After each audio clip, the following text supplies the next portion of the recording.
Item ಯಾವುದೇ ಇರಲಿ try ಮಾಡಿ ಆಚಿ ಚಿಕನ್ ಮಸಾಲಾ. ಇಂದು ಬಿಜೆಪಿ ರಾಜ್ಯ ವಿಶೇಷ ಕಾರ್ಯಕಾರಿಣಿ ಸಭೆಯನ್ನು ನಡೆಸಲಾಗುತ್ತೆ. 2 ವರ್ಷಗಳ ಬಳಿಕ ಕಾರ್ಯಕಾರಿಣಿಗೆ ಮುಂದಾಗಿದೆ ಬಿಜೆಪಿ. ಇವತ್ತು ಬಿಜೆಪಿ ರಾಜ್ಯ ವಿಶೇಷ ಕಾರ್ಯಕಾರಿಣಿ ಸಭೆಯನ್ನು ನಡೆಸಲಾಗುತ್ತೆ. 2 ವರ್ಷಗಳ ಬಳಿಕ ಕಾರ್ಯಕಾರಿಣಿ ಸಭೆಗೆ ಬಿಜೆಪಿ ನಾಯಕರು ಮುಂದಾಗಿದ್ದಾರೆ. ಅರಮನೆ ಮೈದಾನದ ಗಾಯತ್ರಿ ಗ್ರ್ಯಾಂಡ್ನಲ್ಲಿ ಸಭೆಯನ್ನ ಆಯೋಜನೆಯನ್ನ ಮಾಡಲಾಗಿದೆ. ಕೇಂದ್ರ ಸಚಿವ ಗಜೇಂದ್ರ ಸಿಂಗ್ ಶೇಖಾವತ್ರಿಂದ ಈ ಕಾರ್ಯಕ್ರಮಕ್ಕೆ ಅಂದ್ರೆ ಈ ಸಭೆಗೆ ಉದ್ಘಾಟನೆಯನ್ನ ಕೂಡ ನೀಡಲಿದ್ದಾರೆ. ವಿಜಯೇಂದ್ರ, ಪ್ರಹ್ಲಾದ್ ಜೋಶಿ, ಶೋಭಾ ಕರಂದ್ಲಾಜೆ ಅವರು ಕೂಡ ಈ ಸಭೆಯಲ್ಲಿ ಭಾಗಿಯಾಗಲಿದ್ದಾರೆ. ಸಾಕಷ್ಟು ಬಿಜೆಪಿ ನಾಯಕರು ಇದರಲ್ಲಿ ಭಾಗಿಯಾಗ್ತಾರೆ. ವಿ ಸೋಮಣ್ಣ, ಆರ್ ಅಶೋಕ್ ಸೇರಿ ಕಮಲ ಪಡೆ ಭಾಗಿಯಾಗುತ್ತೆ. ಅಂದ್ರೆ ಸಾಕಷ್ಟು ಬಿಜೆಪಿ ನಾಯಕರು ಈ ಸಭೆಯಲ್ಲಿ ಭಾಗಿಯಾಗಿ ಹಲವಾರು ವಿಚಾರಗಳ ಬಗ್ಗೆ ಚರ್ಚೆಯನ್ನು ನಡೆಸುವಂತಹ ಸಾಧ್ಯತೆ ಇದೆ. ರಾಜ್ಯ ಉಸ್ತುವಾರಿ ರಾಧಾ ಮೋಹನ್ ದಾಸ್ ಅಗರ್ವಾಲ್ ಹಾಗೂ ಸಹ ಉಸ್ತುವಾರಿ ಸುಧಾಕರ್ ರೆಡ್ಡಿ ಅವರು ಕೂಡ ಭಾಗಿಯಾಗುವ ಸಾಧ್ಯತೆ ಇದೆ.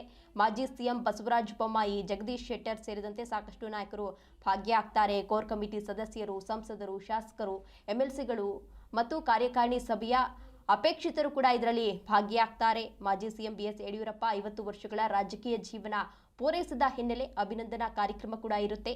ಕಾರ್ಯಕಾರಿಣಿಯಲ್ಲಿ ಈ ಖಂಡನ ನಿರ್ಣಯಗಳು ಕೂಡ ಮಂಡನೆಯಾಗಲಿವೆ. ಸಾಕಷ್ಟು ವಿಚಾರಗಳ ಬಗ್ಗೆ ಚರ್ಚೆ ಆಗುತ್ತೆ. ಅದರಲ್ಲೂ ಪ್ರಮುಖವಾಗಿ ಸರ್ಕಾರದ ವೈಫಲ್ಯದ ಬಗ್ಗೆ ಪ್ರಸ್ತಾಪವನ್ನ ಮಾಡಿ ಸಾಕಷ್ಟು ಆಕ್ರೋಶವನ್ನು ವ್ಯಕ್ತಪಡಿಸುವಂತಹ ಸಾಧ್ಯತೆ ಇದೆ. ಸರ್ಕಾರದ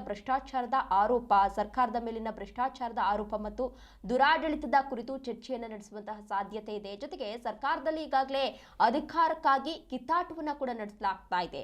ಸಿಎಂ ಸಿದ್ದರಾಮಯ್ಯ ಮತ್ತು ಡಿಸಿಎಂ ಡಿಕೆ ಶಿವಕುಮಾರ್ ನಡುವಿನ ಕುರ್ಚಿ ಕಿತ್ತಾಟ ಏನಿದೆ, ಆ ಸಮರದ ಬಗ್ಗೆಯೂ ಕೂಡ ಇಲ್ಲಿ ಟೀಕೆ ಮಾಡುವಂತಹ ಸಾಧ್ಯತೆ ಇದೆ. ಮುಂದಿನ ಹೋರಾಟದ ರೂಪುರೇಷೆ ಹೇಗಿರಬೇಕು, ಯಾಕೆ ಅಂತಂದ್ರೆ ಈ ಹಿಂದೆ ಮೂಡ ಹಗರಣ ವಿಚಾರಕ್ಕೂ ಸಂಬಂಧಪಟ್ಟಂತೆ ಬಿಜೆಪಿ ನಾಯಕರು ಈಗಾಗಲೇ ಪ್ರತಿಭಟನೆಯನ್ನು ನಡೆಸಿದ್ರು. ಬೆಂಗಳೂರು ಟು ಮೈಸೂರು ಪಾದಯಾತ್ರೆಯನ್ನ ಮಾಡುವ ಮೂಲಕ ಸಾಕಷ್ಟು ಆಕ್ರೋಶವನ್ನು ವ್ಯಕ್ತಪಡಿಸಿದ್ರು. ಅಹೋರಾತ್ರಿ ಧರಣಿಯನ್ನ ಕೂಡ ನಡೆಸಿದ್ರು. ಈಗ ಮತ್ತೆ ಆ ರೀತಿ ಹೋರಾಟವನ್ನ ಮಾಡಬೇಕಾ? ಈ ಬಾರಿ ನಾವು ಹೋರಾಟವನ್ನ ಮಾಡಬೇಕಾದ್ರೆ ಯಾವ ರೂಪುರೇಷೆಯನ್ನ ಹೊಂದಿರಬೇಕು, ಹೋರಾಟ ಹೇಗಿರಬೇಕು ಅನ್ನೋದ್ರ ಬಗ್ಗೆ ಚರ್ಚೆ ನಡೆಸುವಂತಹ ಸಾಧ್ಯತೆ ಇದೆ. ಜೊತೆಗೆ ಸರ್ಕಾರದ ವಿರುದ್ಧ ಮುಂದಿನ ದಿನಗಳಲ್ಲಿ ಯಾವ ರೀತಿ ಹೋರಾಟಗಳನ್ನ ಮಾಡಬೇಕು ಅನ್ನೋ ನಿರ್ಣಯವನ್ನ ಕೂಡ ಕೈಗೊಳ್ಳಲಿದ್ದಾರೆ. ಕಾರ್ಯಕಾರಿಣಿಯಲ್ಲಿ ಚರ್ಚೆಯಾಗುವಂತಹ ಇತರ ಪ್ರಮುಖ ವಿಷಯಗಳು ಯಾವ್ಯಾವು ಅಂತ ನೋಡೋದಾದ್ರೆ, ರಾಜ್ಯದಲ್ಲಿ ಪಕ್ಷ ಸಂಘಟನೆಯನ್ನ ಕೂಡ ಯಾವ ರೀತಿ ಮಾಡಬೇಕು ಅನ್ನೋದ್ರ ಬಗ್ಗೆ ಚರ್ಚೆ ನಡೆಸುವಂತಹ ಸಾಧ್ಯತೆ ಇದೆ. ತಳಮಟ್ಟದಲ್ಲಿ ಪಕ್ಷವನ್ನ ಬಲಪಡಿಸಲು ವಿಶೇಷ ಒತ್ತು ನೀಡುವಂತಹ ಬಗ್ಗೆ ಗಂಭೀರವಾದಂತಹ ಚರ್ಚೆಯನ್ನು ನಡೆಸ್ತಾರೆ. ಮುಂದಿನ ಚುನಾವಣೆದ ಸಿದ್ಧತೆ ಅಂದ್ರೆ 2028ಕ್ಕೆ ಮತ್ತೆ ಚುನಾವಣೆ ಆಗುತ್ತೆ. ಅಂತಹ ಸಂದರ್ಭದಲ್ಲಿ ನಾವು ಯಾವ ರೀತಿ ಚುನಾವಣೆಗೆ ಸಿದ್ಧತೆಯನ್ನ ಮಾಡ್ಕೊಳ್ಬೇಕು, ಯಾವ ರೀತಿ ಮತದಾರರನ್ನ ಸೆಳೆಬೇಕು ಅನ್ನೋದ್ರ ಬಗ್ಗೆ ಇವತ್ತು ಚರ್ಚೆ ನಡೆಸುವಂತಹ ಸಾಧ್ಯತೆ ಇದೆ. ಅದರ ಜೊತೆಗೆ ಸ್ಥಳೀಯ ಚುನಾವಣೆಗಳ ಕೂಡ ಇದೆ. ಜಿಬಿಎ ಚುನಾವಣೆ ಬಗ್ಗೆ ಯಾವ ರೀತಿ ಸಿದ್ಧತೆಯನ್ನ ಮಾಡ್ಕೊಳ್ಬೇಕು ಅನ್ನೋದ್ರ ಬಗ್ಗೆ ಚರ್ಚೆ ನಡೆಸುವಂತಹ ಸಾಧ್ಯತೆ ಕೂಡ ಇದೆ.